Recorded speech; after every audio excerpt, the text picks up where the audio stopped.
feature a conversation between Bloomberg Boston Bureau Chief Brooke Sutherland and four-time NBA All-Star, NBA Finals MVP, entrepreneur, and philanthropist Jaylen Brown. The conversation will focus on Jaylen's business and philanthropic initiatives, including his work at Boston Exchange supporting local entrepreneurs of color. Got a lot to get to. As a quick reminder, those of you covering tonight's event as reporters, we ask that you please cite Bloomberg as the event host in your coverage. We're on social media at Bloomberg TV and at Business. Thank you so much for joining us, and we hope you enjoy the conversation.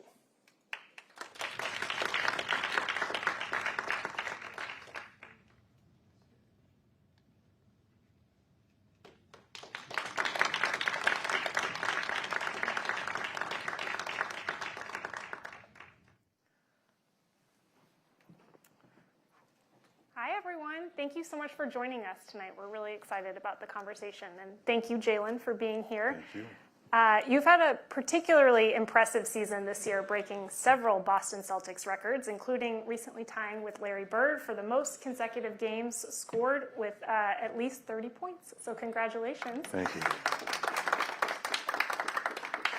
But you've been a passionate advocate throughout your career about both you and your colleagues on the court being seen as more than just athletes.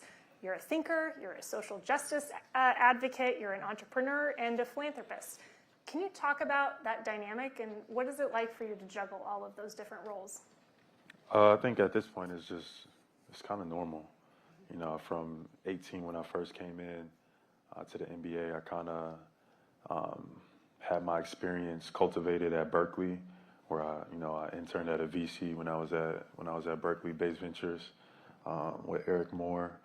On top of doing what I did athletically, and then also challenging myself academically through graduate courses and stuff like that. So I think UC Berkeley really prepared me for the journey that I'm going through right now. And you use your platform a lot to speak out on issues off the court. Can you talk about why that's important to you and why that's something that you choose to do? Sure, yeah, I think having a platform, I look at as a responsibility, like being able to affect households that you may not ever get to see or reach, or families and the next generation in a sense. So I take that with a great responsibility.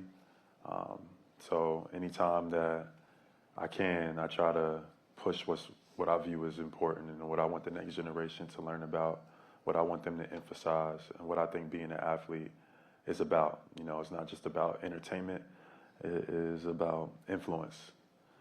To be able to have a positive influence on your community, to be able to have a positive influence on, society in itself. So I kind of try to live my life in that regard.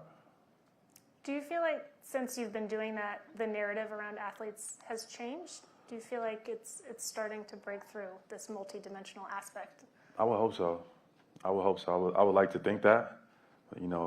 Maybe sometimes it feels like that's not the case, but I would like to think that the next generation is going to be a lot more athletes who are, understanding their value, thinking about how to use their platform, also developing themselves outside of just being, entertainer/athlete, and developing how they can have a positive role, influence on society and the community in itself.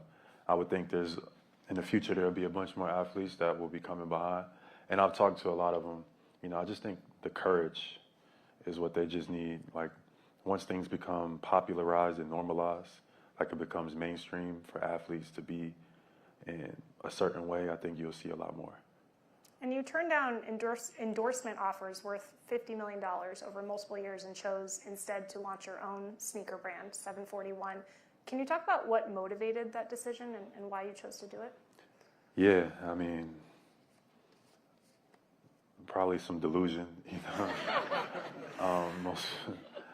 most people would probably, scratch their head about decisions like that. And probably some people that I know that are close to me probably still scratching their head about some decisions that I made. But for me, obviously money is important. I think that is a great resource to be able to do things that, you want to do, financial freedom. But there's things that I value more than money, commitment to my community. I think just integrity. It means more being able to have input, creatively. All of these things are things that I will weigh when I make my decision. And if you are taking away all those things and only wanting to give me money, or limiting my voice or something like that, then it doesn't sound like something that might be for Jaylen Brown. What's it been like running your own sneaker brand? I mean, you're essentially a small businessman at that point, and what lessons have you learned from that you might want to pass on to that next generation of athletes? Yeah, I've learned so much. There's been so many ups and downs. We've had delays. We've had things that go in different directions. We had great victories and things that we were super proud of, and things that we want to continue to get better at, just like any company, but to be able to go through that process, I started at 26, 27 years old. I'm 29 now. To be able to understand kind of the ins and outs of the sneaker industry, I've learned a lot about, and what I would like to see differently, and kind of what I want to provide for the next generation, just so they can have an option that's alternative to what's being presented out there right now. Right now, largely, artificial metrics dominate our industry. Bots, fake viral moments, clickbait is kind of what they use as almost a substitute for influence, right? Like we see it all the time through these accounts. Mostly, large organizations, they have a job description where your job is to go find the most popularized accounts, work with them in order to use their influence, in order to push your product or push your whatever. But we've gotten away from storytelling in the industry, and that's a true way to, galvanize influence, like storytell, testimonies. Like someone went from here to here, that inspires people.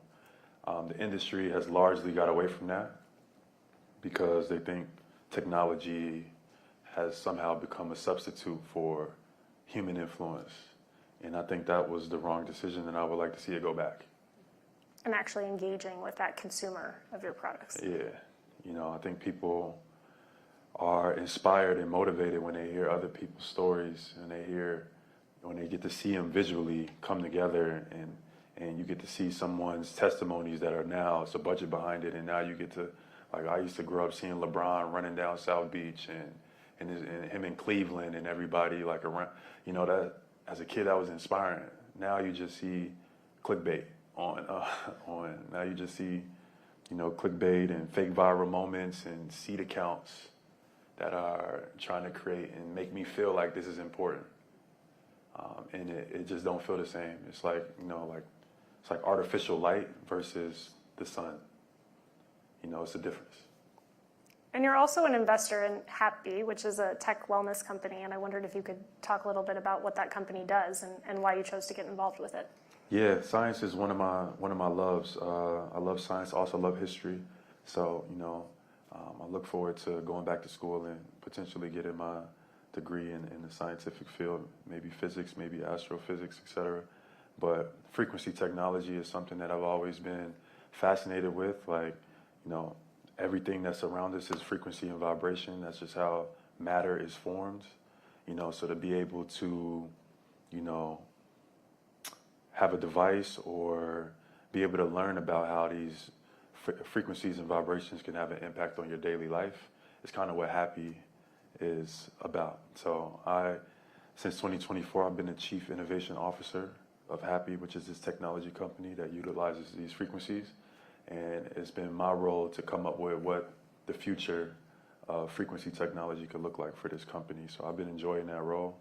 I've learned a lot in that role, and we have some cool announcements to make in the future regarding, rebrand this up and coming year, and also some more products that we would like to push out. But science is always something that I've been fascinated with, that that kind of makes me feel like a kid again. So it's been cool being the CIO of Happy.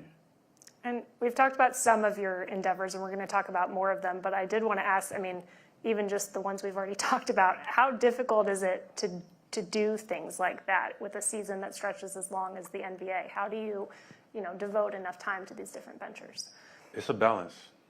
It's a balance, and I'm very talented at the game of basketball, and I always have been. And maybe I could have diverted more focus in my younger career to being all in on basketball, like, and kind of just these other things that I've also been interested in. I've kind of like cultivated and groomed alongside of my basketball career, because I just always looked at things from a big picture kind of approach. But most athletes, it's just, this is the main thing. Let me just focus on this. I kind of focused on everything, and I think I've just had the privilege that I've been blessed with talents, and I work hard. But I've always been naturally just very good at this game. So where, someone else might be difficult for them to juggle one or two things, I could juggle 3 or 4 with ease, So this season I focused more on basketball than I ever have, I think, in my career, just because my team needed me to do and be this every single night. But, throughout my career, I've always kind of had this approach where, I love basketball, but I love science, I love education, I love philanthropy, I love giving back, I love all these things as well. So I would divert my time as such. When you signed your 5-year, $304 million contract extension with the Boston Celtics, you announced another kind of long-term investment, and that was your vision to build a modern-day version of Black Wall Street here in Boston.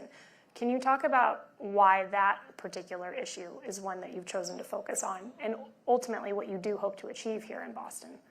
Yeah, so for those who are unfamiliar, when I signed my last contract, it was one of the largest contracts in NBA history, and I was in 2023, right? So I thought at that moment it'd be fitting to talk about, since wealth and financials was a topic of discussion, I thought it would be great to bring up that I live here in Boston, and one of the things that doesn't get discussed enough is the wealth gap here.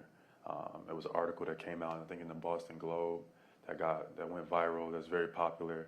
Talks about the average means for households and demographics, and a lot of people were disturbed by that, including me. So I thought, using your platform, at this stage where we're talking about, what are you going to do, or what would you like to do with the financial freedom and the financial gains that you just signed for in this city. I thought it would be fitting to make a commitment to the city that I play in to attack some of the things that I feel like also make it a better Boston. Like, I've been here for 10 years now, and so I view myself as a part of the community. So when I'm listening to the people and that I work with, the students, the families, et cetera, about some of the things that they would like to see different, some of the things that they wish they had opportunities to or access to that nobody's really talking about or bringing up. I think from my platform, being an athlete here, being one of the faces of the franchise, I found it fitting for me to do that. So that was a few years ago. Now we've launched Boston Exchange. We've had a cohort that I've invested in. I've had a great partner in Drew Holiday through his JLH fund, one of the greatest teammates that I've ever had partner with me. We both contributed about $1 million into investing into startups here in Boston, into an accelerator program that gives the talented group of people that exist here that are minorities an opportunity to win here in the city that they're born and raised in. The companies that we select often are solution-based, like they deal with sustainability, they deal with food insecurities, they deal with mental health, or just staying healthy in the environment. So I feel like you're solving 2 problems in one. Not only are you investing in the talent that's already there in your city, you're also investing in something that's a solution within the community as well. So I'm a firm believer that investing in the talent here, the talent will invest back into the city that they were born and raised in. So I think in the future, we would like to see, more companies, more talented groups emerge, and hopefully they emerge from our accelerator program. Is there a particular success story from that first round of applicants to your incubator accelerator program that you're particularly proud of? Yeah, we have a few. Even so far, it's only been a year or so. We've had, one of our groups or one of our companies that we've invested in land a large government contract at the Children's Museum. They deal with food quality for,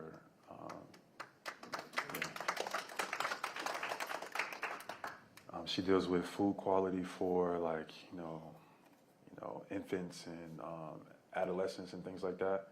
And they were able, and they applied for, according to them, they applied to get this, contract through the museum a few times, and then they got denied. And then once, people saw that we were connected through our accelerator program, they got the contract got approved. So now, that puts them in more doors, gives them more visibility, and I think they're on the way to being successful. It's also a hair care line that's doing really well. I think they're probably doing the best out of all of our groups. I forget the name, right now of the company, but it's a hair care group that's from Boston that we've also invested in the last year. They were already, very, very talented, but they're starting to emerge, and they're able to get other people to invest as well. And that's a part of it. Like, we wanted to just create the motion for other people to be able to see the talent that's here, because they're getting some notoriety, and now they're able to go and get into doors that maybe they weren't able to get into before. That's a part of it. Just creating that social capital is a step of it. Like, we don't want to just give companies money and just disappear and just think like we have programming that they come and sign up how to better their business. They did programming at Harvard that they had to go through. They have programming at MIT that they had to go through how to develop and correlate their businesses, how to make it more profitable, and et cetera. They use AI and technology to make things a little bit easier for them, to in-house bookkeep or whatever the case may be. And then, we try to give them that social capital on top of that so that they can, kind of write their own destiny rather than rely on anyone. So it's been fun. We're looking forward to maybe the next cohort. We're making some processes with our foundation and things like that to be able to accelerate the next cohort. We'll get there and we'll have some announcements coming soon. But no, it's been fun, and I'm very grateful. Shout out to Drew Holiday, the JLH Fund, for them. He was only here for 2 years. I've been here for 10, so it makes more sense. He was only here for 2 and invested that type of capital into the city of Boston, and that just says a lot about him and Lauren and their character, which I speak very, very highly of. So do you plan to do another round of applicants for the incubator, and is there a timeline for that? I think we do. Yeah, we don't have a timeline as of yet, but soon we'll be able to release some details about what's coming next. But it would be great to be able to do another cohort and continue to build out the vision throughout over a span of time. But we're working out the strategy and always trying to figure out how to make and improve things and make it better and more efficient. So that's what we're working on now. And you touched on this a bit, and this may be the research that you were referencing, but in 2015, the Federal Reserve Bank of Boston published a very influential study that found the typical white household in Boston has a median wealth of nearly $250,000 compared to just $8 for U.S.-born blacks and $0 for Dominicans. Non-white households were significantly less likely to own homes or stocks than white households. How have you seen that kind of wealth disparity reflected yourself when you're out and talking to people in Boston and meeting with people? It reflects outside of the city even more like that, because that becomes the perception of Boston. Because when you talk about, when people start using words like racism, most people think that it's a color dynamic, but it's a power dynamic more than anything. The analytics of opportunities and resources, the analytics educationally, the wealth gap, the incarceration rate, you know, the acquisition to housing, who's available. These are the things that kind of make up that dynamic. So when you look at the analytics of something like racism, these are the type of things that you got to look at, not just like what's being said online or whatever the case may be. And these are the things that I want to push Boston to continue to be better in. But because of those things, because of articles like that, Boston gets the perception that it does. Before you even get to the city, these are the things that you hear. So to be able to work with the mayor, the governor, be able to use my platform in order to build a solution to some of the issues that are going on in the city, in any way that I can contribute to my society or any way I can contribute to the community, I'm always looking for ways to do that, you know. That's just kind of how I was raised. My grandmother kind of raised us to be like that. I watched her, you know, be community driven and things like that, go knock on people's doors and fight for people to help the people that she was fighting for, you know, like, if that made, did I say that right? I think so. So anytime I can make a contribution to my community, I'm looking to do that. The study was published in 2015. If it was done again today, do you think, based on your experience, the numbers would be better or worse or stay the same? I would like to say they would be better. I would like to say.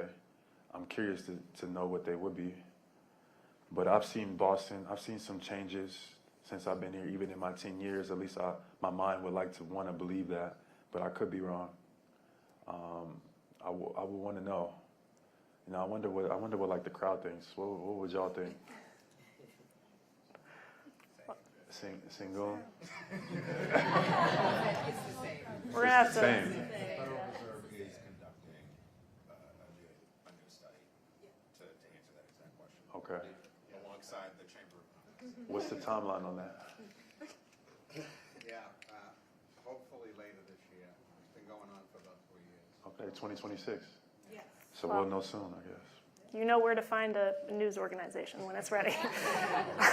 In recent years, we have seen, to your point, a number of organizations announce commitments to economic equity, but we have also seen organizations pull back from or recast diversity, equity, and inclusion initiatives, particularly recently with President Donald Trump's crackdown on such programs. Can you talk about what you're seeing in the broader investment community, and do you feel like you're seeing tangible forward momentum from financial institutions in particular in making the economy more equitable and helping to close that racial wealth gap? Ask me that question one more time. Just as you've seen different organizations pull back from DEI, how are you seeing that manifest, or are you still seeing positive forward momentum from financial institutions in particular? So I've heard a lot of things. I haven't seen anything personally because in my line of work, DEI doesn't, it's not, I wouldn't say that it's something that is, I guess it is to some degree from staffing, et cetera, but I don't know. I don't know what financial institutions are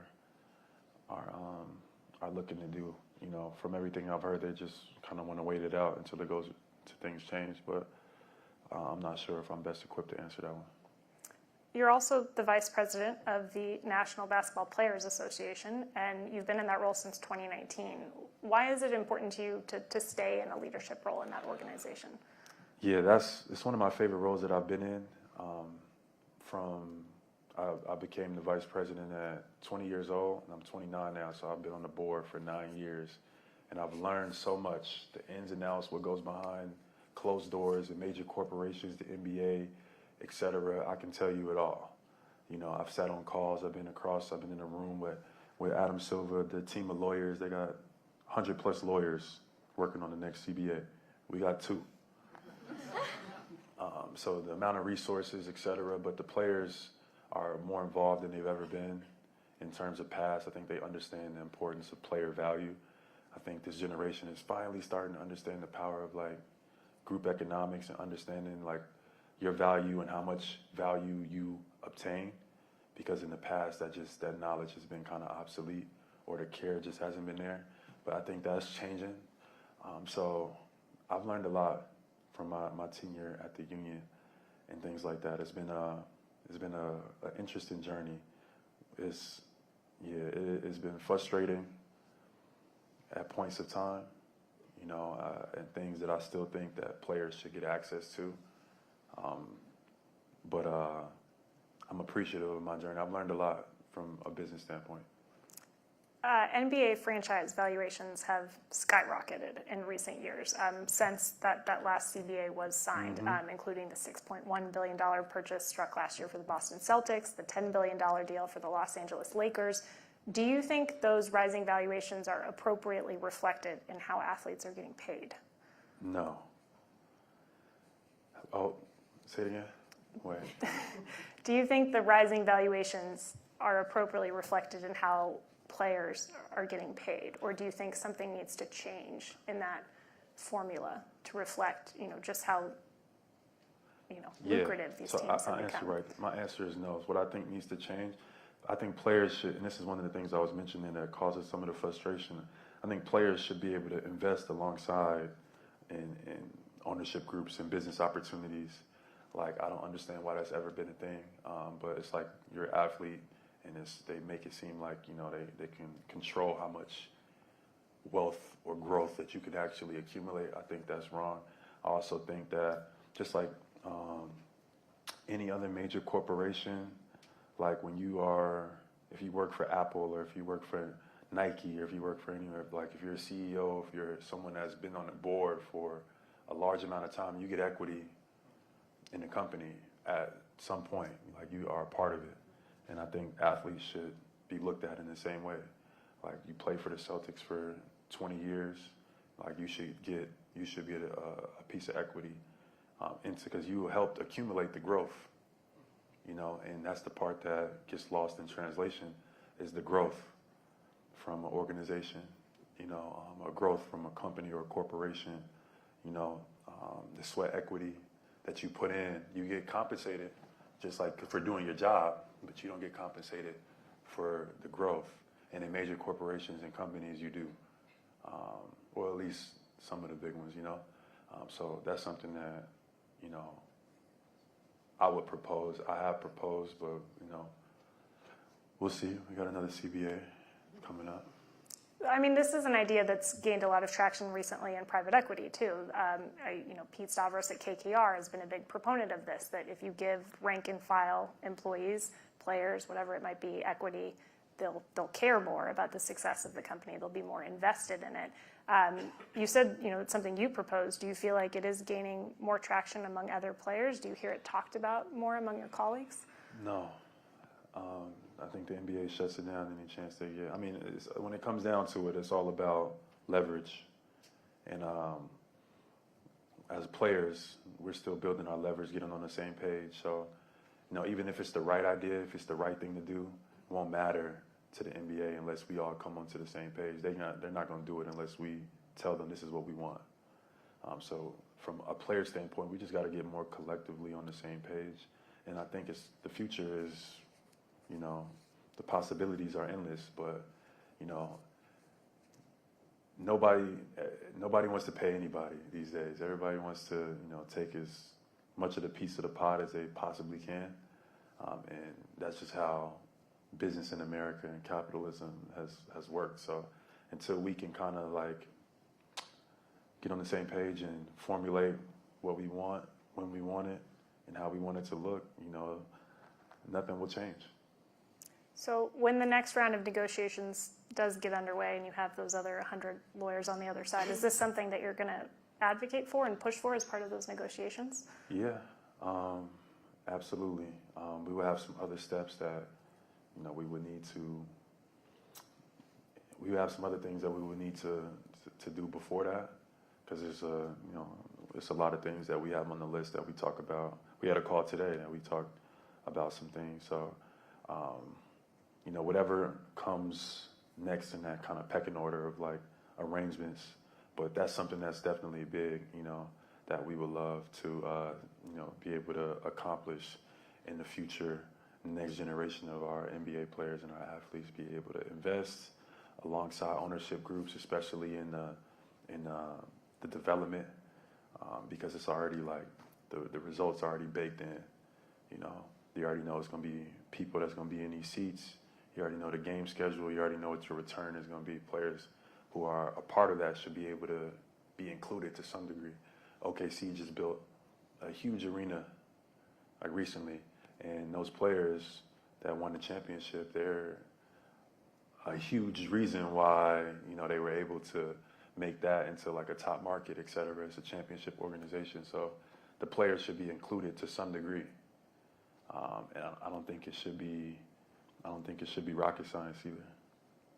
More broadly, do you see sports teams as something that you would want to invest in, even outside of the NBA? Sports teams, me, I don't know. I'm a union guy. So I don't know if I could be on the other side where I'm taking the liberties. Or further afield, NFL or hockey or soccer or what have you. Maybe. You know, I love sports, so opportunities have come aboard, you know, in different leagues and different associations, they run differently. Like, and things like that, you have, you know, Premier League is different from Champions League. Like, Barcelona runs their organization different from Arsenal. You know, Barcelona, they run their organization like a democracy, where it's no, like, the fans vote for who gets to run. So, like, depends. But, you know, every situations are different than how things are done here in the U.S. and NBA. But I don't know if I could be an NBA owner or anything like that, because I spend too much time on the union fighting for, you know, it'd be weird to kind of switch up. Fair enough. The NBA expects to make a decision regarding expansion sometime this year, with Las Vegas and Seattle favored as potential new franchises. Do you think this is a good idea from a player's perspective?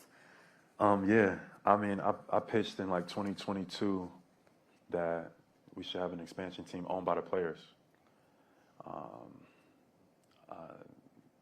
I think it fell on deaf ears, but that would be it's something that I would like to see as they're continuing to expand. An expansion team that would be owned, the BRI would be split amongst maybe retired players, current players, and maybe even WNBA, et cetera. And this expansion team that will be able to, you know, correct a lot of the, you know, the frustration and divisional stuff that we talk about from a BRI standpoint, et cetera. Not being able to invest, not being able to be included when organizations get sold and things like that, and the athletes who put in the work, the sweat equity. Having an expansion team owned by the players could be something interesting. You know, I think that could be cool. Obviously, we have to put some parameters around some things, but you know, I've brought that idea up a few times over the past few years. It's just I don't think we've had the leverage enough to execute it. But you know, things change over time. Maybe we circle back to it, but you know. That idea actually came from Andre Iguodala. You know, we were in a meeting and we were kind of bouncing that off each other. But Andre pitched that. I think maybe that's something that we should push for. And maybe now that he's in the executive director position at the union, maybe that's something in the next few years that we do push for. In the college arena, athletes can now earn money from endorsements and appearances, and they can also get paid directly by universities. What impact have you seen from that shift on the next generation of athletes coming into the NBA and how they view themselves as businessmen? I think it's changing lives, honestly. I mean, there's obviously a lot of yellow tape around, you know, kind of the aspects of amateur players, amateur athletes, and their name, image, and likeness, and how it's being negotiated, and deals and contracts that are taking place with families, et cetera. But like players that may never get to the NBA are, you know, becoming millionaires and starting their life with 6+ figures. It's just, you know, before when players were going to college and they were graduating with a degree they had nothing to show for, they're probably in more debt than they were, you know, before they went to college. So to be able to have and navigate your experience and give yourself a potential avenue to make money while you're in college and take care of your family and more, give yourself just a boost on life, I think it's changed the game for a lot of people. So obviously that comes with some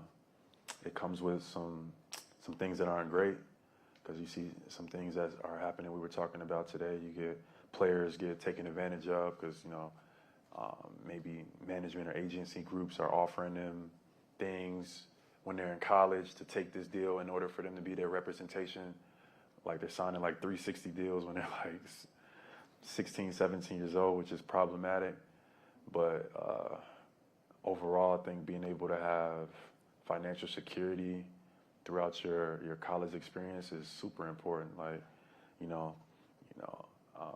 Being in debt after you graduate, I know it's a lot of people that probably had that feeling. It's not great, and I haven't experienced it, but I know my family members, and stuff like that who've had to experience that, the start on life and that hanging over your head. So as an athlete in different sports that you play, to be able to have an input and be able to make revenue, I think it changes the game for a lot of our athletes.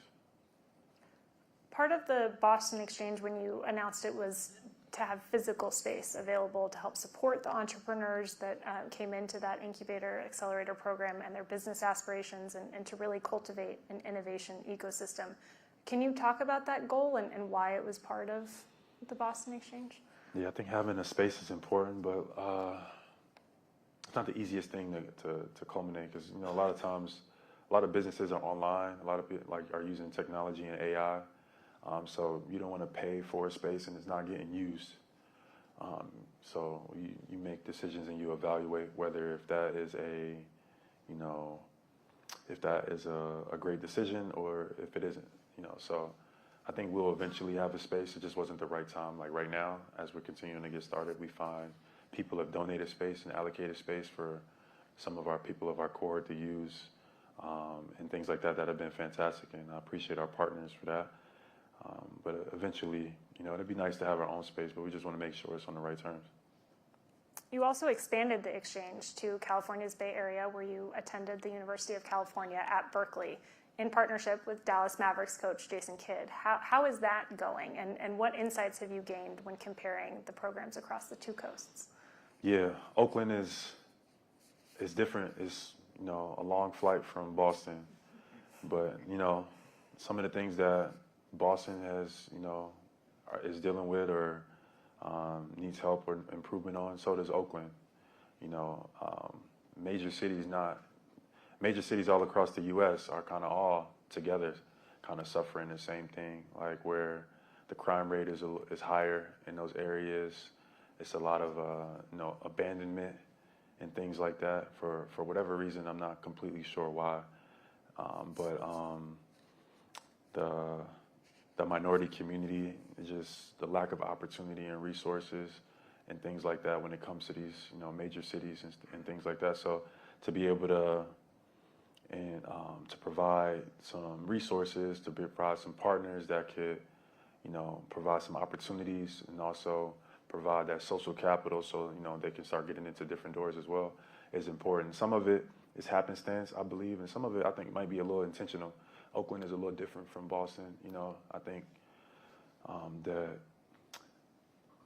I don't know how I would explain my words without, but I think it could be, I think some of it is a little bit intentional. Those areas get diminished, the crime rate goes up, the property value goes down, and those buildings get turned into luxury homes, and that's kind of like the business model approach, where there is distressed asset, there is opportunity, and those distressed assets just happen to be people that come from communities such as mine and communities that I'm familiar with.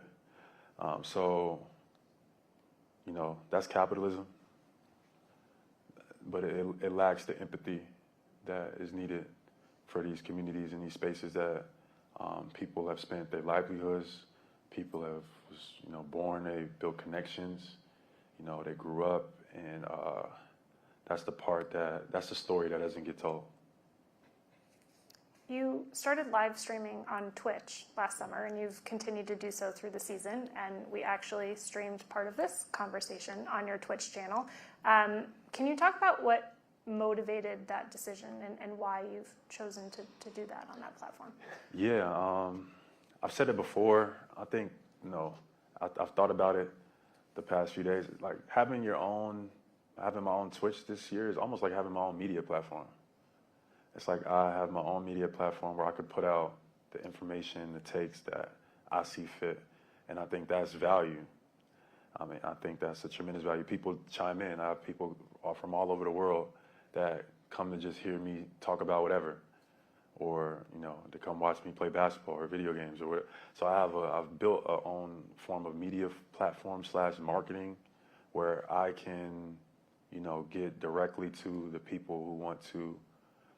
It just kind of gets rid of the middleman, right? Because the other media marketing companies, they have angles, they have agendas, they have quotas, and they're trying to meet. They might not serve me. They might not be in the best interest of me. They might not care for how I feel. So I kind of started getting tired of it, So I just, I'm gonna start streaming. And then now I can talk to these people, and now you can hear directly from me rather than you hearing a reporter ask me a question that I didn't want to answer in the first place. Now it comes off to you as if I have attitude or if I'm arrogant or if I'm just, not a nice guy. But in reality is if I answer a question truthfully, they're just going to take a segment of it and they're going to put it on their platform as a headline. And that's the only thing you're going to see, and it's going to be negative. And now I got to deal with the negativity from that. And that's just the state of media of today, especially in sports, where it's just ridiculous. Everything is clickbait. Everything is headlines. Everything is negativity. Everything is controversy. It's like, maybe it's because nothing positive sells. Nothing positive is interesting enough anymore. So everything is turned to just straight negativity. And that's all people are looking for, and it is tiring. I'm tired. So I started streaming, so now people can get a real feel of like what I'm thinking about a topic, or they can hear from me what I have to say about mental health or what I have to say about current events. And it's new for me because I've always been a private person, but it's like I've actually enjoyed it. It's almost been like therapeutic. Because like I didn't realize how much like having your authentic self be able to be mirrored outwardly, how important that is and was for you when you constantly are suppressing yourself because you have to protect yourself from people who want to portray you in a negative lens or create controversy that's not there. It kind of diminishes your light. It makes you smaller. So when I've started streaming, I feel so much more at peace than I ever have, especially here in Boston. So I'm very grateful. And I only do it like once a week, maybe twice a week. And I'm sure people probably want me to stop doing that, but right now it's helping me. It's helping me on the course, helping us win games to me. So y'all want me to stop or not? What y'all want me to do? Well, we've covered so many different topics today, but I would be remiss if I didn't ask you about your JUICE Foundation, which aims to bridge the opportunity gap for youth in underserved communities. And we have a very business-focused audience here, and one of the areas you focus on with that is financial literacy. And so I wondered if you could just address why that's one of your focuses and why that in particular is an area where you think will help bridge the opportunity gap. So for sure, in the past I've had two foundations. I've had the Boston Exchange, which attacks the wealth gap and the wealth disparity, and we have an accelerator program that gives opportunities to startups and businesses, et cetera. And then I've had the JUICE Foundation, which features the Bridge program that deals with educational opportunities. I deal with Boston Public Schools, just reintegrating learning into, creating a curriculum that's just a little bit more advanced than the curriculum that gets provided by in certain areas. So education and wealth disparity, two separate things. But now we're bringing them under one roof because they're more connected. Things are more connected than, education and the wealth disparity. I think some of those things are more connected than they are apart. So I'm working on building into one foundation, the Juice Foundation. But the bridge is something that I guess like a family tradition. Education is very important to my family. So being able to take kids that come from certain area codes or certain districts that, get maybe the short end of the stick to some degree. They get the least amount of resources, or they're understaffed from a teacher standpoint, or just the opportunities are a lot slimmer in these areas. And we take students who want to help their community, who really, that's really the number one thing. They have the aptitude to want to just make the world a better place. We find those students in those areas, and we bring them into the Bridge program and give them the tools and resources to go be whatever it is that they imagine to be in this world. But the reasoning I was one of those kids, I come from a single parent household. We grew up in a certain area codes and districts that don't get the same educational quality that schools that are in more affluent areas get. The resources are more limited and things like that. You got 35 students in the classroom, one teacher. Just not great analytics for success educationally. But I've always wanted to help people. I've always wanted to make the world a better place, and I've always loved to learn. So those students exist regardless of the area code or the school district they come from. And, I want to find those kids, and I want to give them the tools that they need to be successful, because I feel like those are the type of students that will, they have the work ethic, they have the drive, and they have the empathy to go out and change the world. So that's what the Bridge program, that's what we're looking for, or we're looking to also find the students who, we can push into that mind frame as well, who we can influence to want to change the world as well. That's something that I'm very excited about. MIT has been our partner for the last couple of years. We've also done with UC Berkeley as well, but I'm looking forward to what the future could be educationally, and I've enjoyed being able to work with both of my foundations, and now being able to bring them together in some capacity should be something that, so we have some great announcements to make in the future. Well, we'll all be staying tuned. So thank you so much, Jaylen. Thank you.